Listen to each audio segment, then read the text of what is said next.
दोस्तों, अगर आपने गुल्ली बुल्ली और जॉम्बीज़ पुलिसमैन का पार्ट 1 और पार्ट 2 नहीं देखा है तो पहले जाके उसे देख लें, वरना ये स्टोरी आपके समझ में नहीं आएगी। तो पिछले एपिसोड में आपने देखा कि वो जॉम्बीज़ पुलिसमैन गुल्ली पे हमला कर देता है, जिससे ऊंचाई से गिरने पे गुल्ली का कीमा बन जाता है और गुल्ली और बुल्ली दोनों की मौत हो जाती है। वहीं दूसरी तरफ सोन गुल्ली और बुल्ली के घर जाता है, लेकिन दोनों में से उन्हें कोई नहीं मिलता। तो सोन बाबा को फ़ोन करके पता करता है, लेकिन उसे पता चलता है कि वो बाबा के घर पे भी नहीं आए हैं। फिर सोन पुलिस स्टेशन जाता है और देखता है तो जॉम्बीज़ पुलिसमैन उसे दिख जाता है। फिर सोन दुम दबा के भागता है, लेकिन जॉम्बीज़ पुलिसमैन उसे पकड़ लेता है और उस पर हमला कर देता है।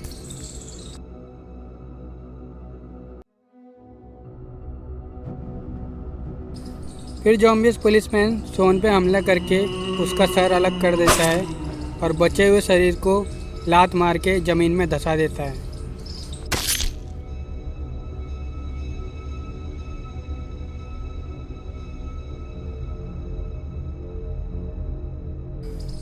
फिर जॉम्बीज़ पुलिसमैन सोन के सर को लेके उस टेबल पे जाके बैठ जाता है।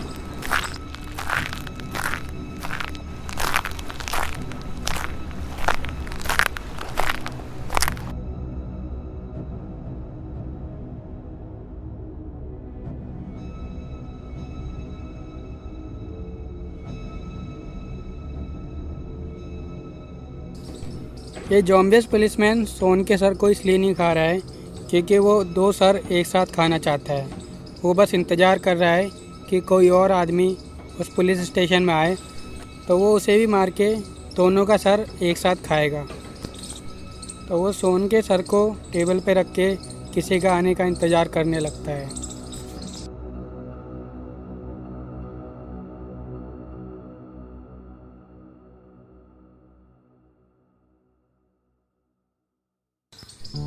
वहीं बाबा भी उस पुलिस स्टेशन के पास आ जाते हैं, क्योंकि सोन ने उन्हें फ़ोन करके बता दिया था कि वो कंप्लेंट लिखाने पुलिस स्टेशन जा रहा है। पास आते ही बाबा को भी गुल्ली बुल्ली का स्कूटर दिख जाता है, तो बाबा भी सोचते हैं कि गुल्ली बुल्ली भी यहीं पे हैं, लेकिन वो देखते हैं कि गेट बंद है। तो गेट खोल के जैसे ही अंदर जाते हैं तो उन्हें पता चल जाता है कि गुल्ली बुल्ली के साथ क्या हुआ। फिर बाबा आगे बढ़ते हुए पुलिस स्टेशन के अंदर जाते हैं और जैसे ही वो थोड़ा अंदर पहुंचते हैं तो उन्हें सोन का सर टेबल पे रखा हुआ दिख जाता है।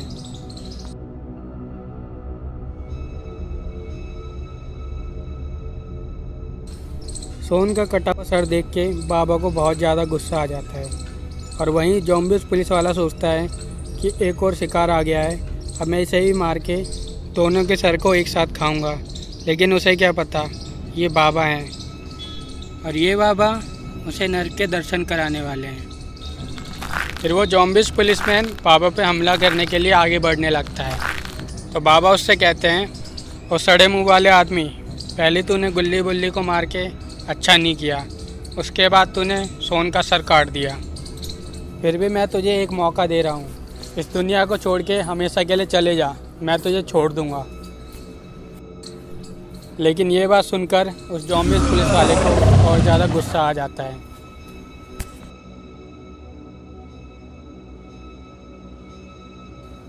और बाबा समझ जाते हैं कि लातों के भूत बातों से नहीं मानते। अभी जॉम्बीज़ पुलिस वाले को सही से खुराक देनी पड़ेगी।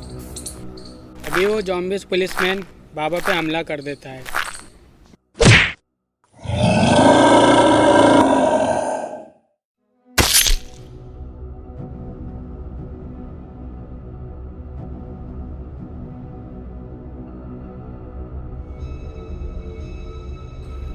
अब बाबा का नंबर आता है हमला करने का।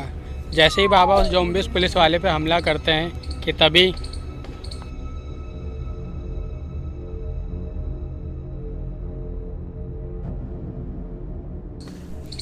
ये क्या हुआ, ये जॉम्बीज़ पुलिस वाला तो एकदम छोटा हो गया है। फिर बाबा पीछे मुड़ के देखते हैं तो वो जॉम्बीज़ पुलिस वाला उन्हें दिखाई नहीं देता। फिर बाबा की नज़र नीचे पड़ती है, वो देखते हैं कि वो जॉम्बीज़ पुलिस वाला एकदम छोटा हो गया है। फिर बाबा भी अपनी शक्तियों से छोटे हो जाते हैं।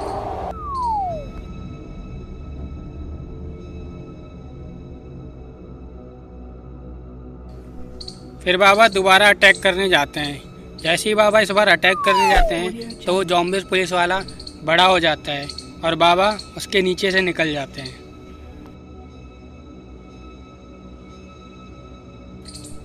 अब तो बाबा को बहुत ज़्यादा गुस्सा आ जाता है। फिर बाबा भी तुरंत बड़े हो जाते हैं।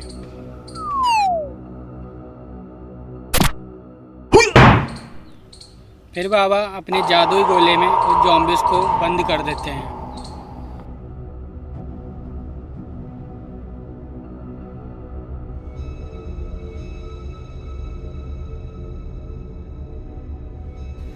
लेकिन थोड़ी देर बाद वो ज़ॉम्बीज़ उस गोले को तोड़ के बाहर निकल जाता है। फिर वो उड़कर ऊपर हवा में चला जाता है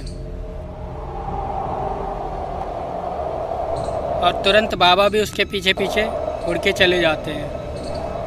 लगता है ये ज़ॉम्बीज़ पुलिस वाला ऐसे नहीं मरेगा।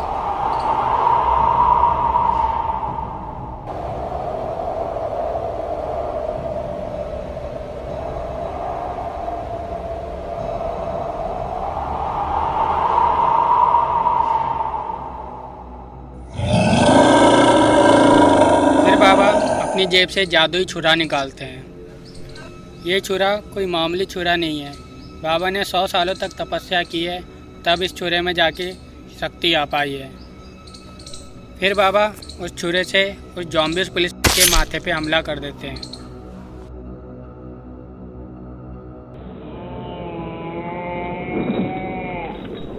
इस छुरे को लगने से उस ज़ॉम्बीज़ पुलिस वाले की मौत हो जाती है और वो नीचे गिर जाता है।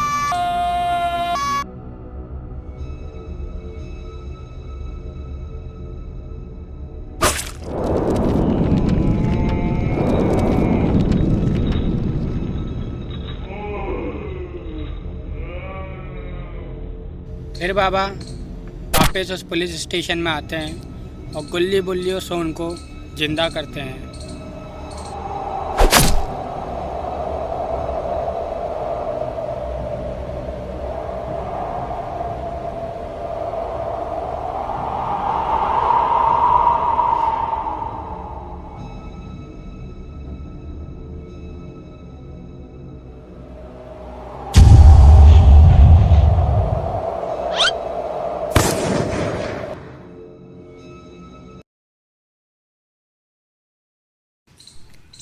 इन तीनों के जिंदा होने के बाद फिर सभी लोग खुशी खुशी अपने घर चले जाते हैं।